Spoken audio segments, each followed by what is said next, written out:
Good morning everyone. आज हम देखेंगे chapter 26 drug acting on CVS का पार्ट 5, जिसमें हम डिस्कस करेंगे एंटी हाइपरटेंसिव ड्रग्स। इसमें हम आज देखेंगे what is hypertension and classification of anti hypertensive drug. तो फर्स्ट हम देखते हैं हाइपरटेंशन होता क्या है। Hypertension is the abnormal elevation in blood pressure. जो ब्लड प्रेशर होता है उसका एबनॉर्मल एलिवेशन और बढ़ना जिसे बोलते हैं। जब ब्लड प्रेशर बढ़ता है एबनॉर्मली, उसे हम हाइपरटेंशन बोलते हैं। Who has defined hypertension as a state in which systolic pressure is 150 mm of Hg or more and diastolic pressure 95 mm of Hg or more। So according to who, उसने define किया है कि भाई hypertension जो है ऐसा state है जिसमें सिस्टोलिक प्रेशर, जब हार्ट कॉन्ट्रैक्ट होता है तब हार्ट का प्रेशर होता है 150 mm of Hg। Hg represent mercury, ठीक है, और मोर 150 और उससे भी ज़्यादा जब सिस्टोलिक प्रेशर होता है तो हाइपरटेंशन बोल सकते हैं। या फिर diastolic pressure 95 mm of Hg और मोर होता है तो ऐसे कंडीशन को हम हाइपरटेंशन बोलते हैं। तो हु ने बोला है कि भाई systolic pressure 150 mm of Hg और मोर हो and diastolic pressure 95 mm of Hg और मोर हो तो उसे हम हाइपरटेंशन बोलेंगे। A diastolic pressure more than 100 mm of Hg taken as hypertension that needs investigation and treatment with drug। अगर डायस्टोलिक प्रेशर जिसमें हमारा हार्ट जो है रिलैक्स मोड में रहता है और उसका अगर प्रेशर देखें तो 100 mm ऑफ Hg से ज़्यादा होता है तो ऐसे कंडीशन में हम वो पेशेंट को हाइपरटेंसिव पेशेंट बोलेंगे और उसको हाइपरटेंशन हो गया है ऐसा बोलेंगे। और उसके लिए हमें इन्वेस्टिगेशन का ज़रूरत पड़ेगा कि भाई वेदर इट्स अ हाइपरटेंशन और टेम्पररी हाइपरटेंशन, और उसके हिसाब से with the help of drug हम उसका ट्रीटमेंट करेंगे। The drug used in the treatment of hypertension act by reducing the cardiac output or reducing the total peripheral resistance without correcting the cause. तो ये जो ड्रग है, ये drug जो है सिम्टम्स पे काम करते हैं।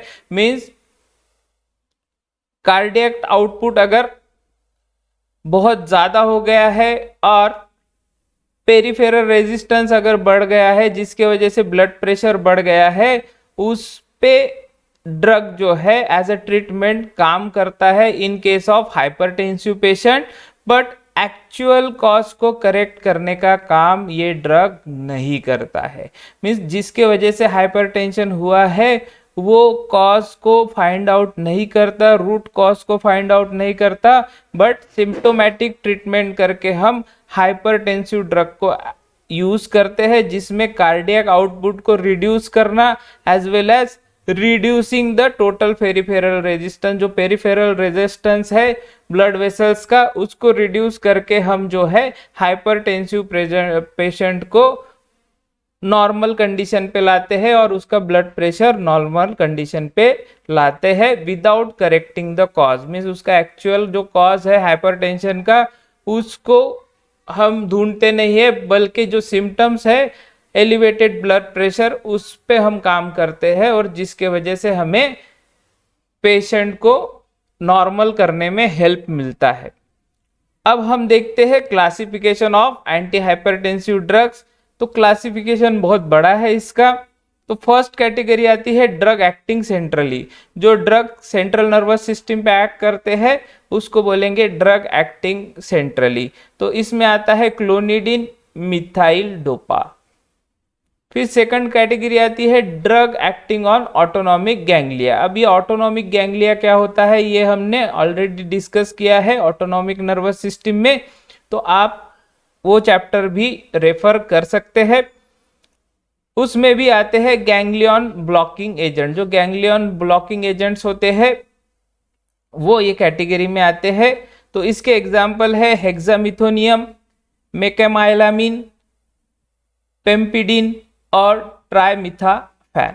ठीक है, उसके बाद थर्ड आता है drug acting on post ganglionic sympathetic nerve ending. जो एड्रेनर्जिक नर्वस सिस्टम है और सिंपैथेटिक नर्व सिस्टम है, जो पोस्ट गैंग्लियोनिक नर्व है और जो नर्व एंडिंग है जो कि इफेक्टर ऑर्गन में एंड होती है, वहां पे ये ड्रग एक्ट करता है। तो इसमें आएंगे adrenergic neuron blocker. Adrenergic neuron blocker में आएगा ग्वानिथिडिन।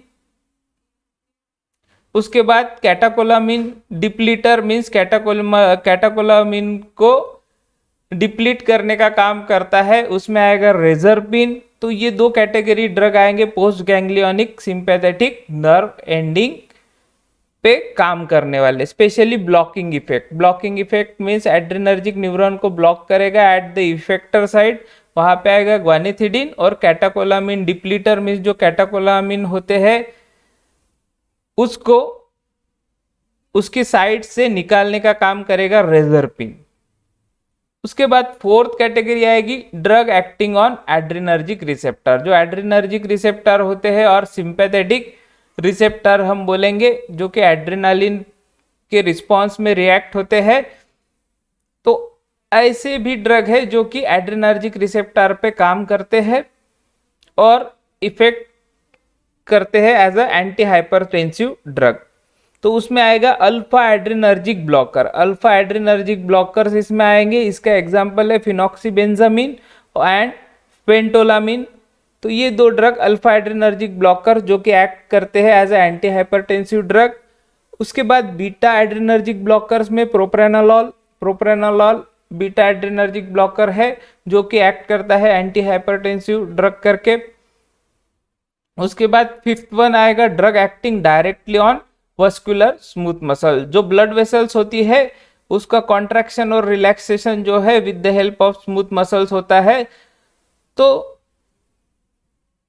जो ड्रग है वो ड्रग कौन सा इफेक्ट दिखाता है especially on vascular smooth muscle, that is vasodilation. तो जो वासोडायलेटर्स होते हैं जो कि स्मूथ मसल्स को डायलेट करने का काम करते हैं, जिसके वजह से ब्लड वेसल्स डायलेट होती है और पेरिफेरल ब्लड प्रेशर ड्रॉप होता है, जिसके वजह से हाइपरटेंसिव इफेक्ट और हाइपरटेंसिव ब्लड प्रेशर ये नॉर्मल कंडीशन में आता है। तो इसके एग्जांपल है हाइड्राजिन, उसके बाद डाइजॉक्साइड, मिनॉक्सिडिल एंड सोडियम नाइट्रोप्रोसाइड।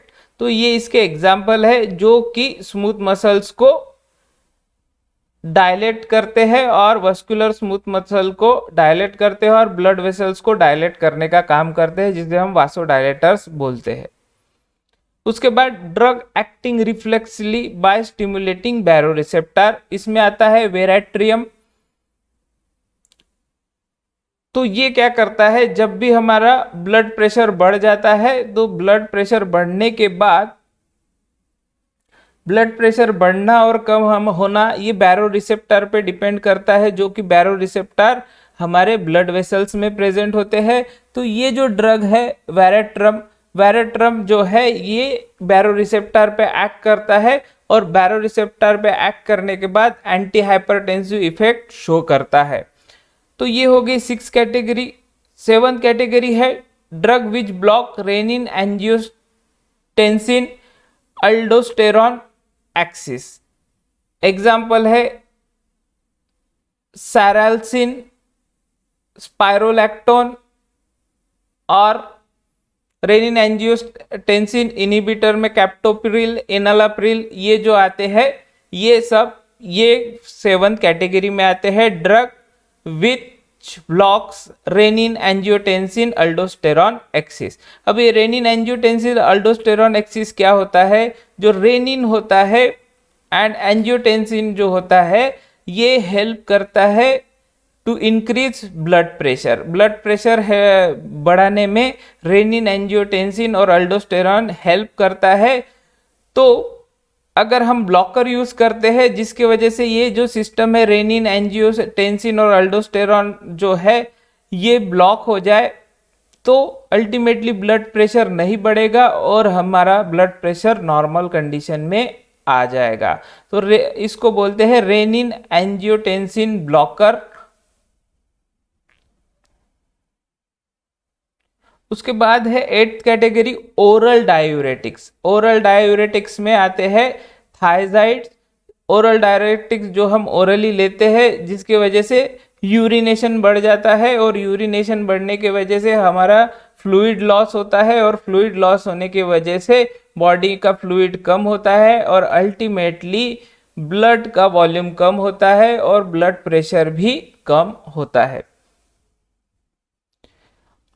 और 9(1) है हमारा मिसेलिनियस ड्रग। इसमें आता है monoamine oxidase inhibitor, specially pargyline. Pargyline जो ड्रग है वो भी एक्ट होता है as a anti hypertensive drug.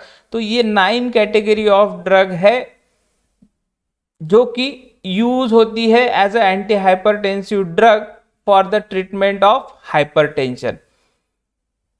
तो आज हम सिर्फ व्हाट इज हाइपरटेंशन और classification of anti hypertensive drug ही देखेंगे। नेक्स्ट चैप्टर में हम इंडिविजुअली इस क्लासिफिकेशन के ड्रग को एक्सप्लेन करेंगे। So if you like the video then share and subscribe my channel. Thanks for watching. God bless you.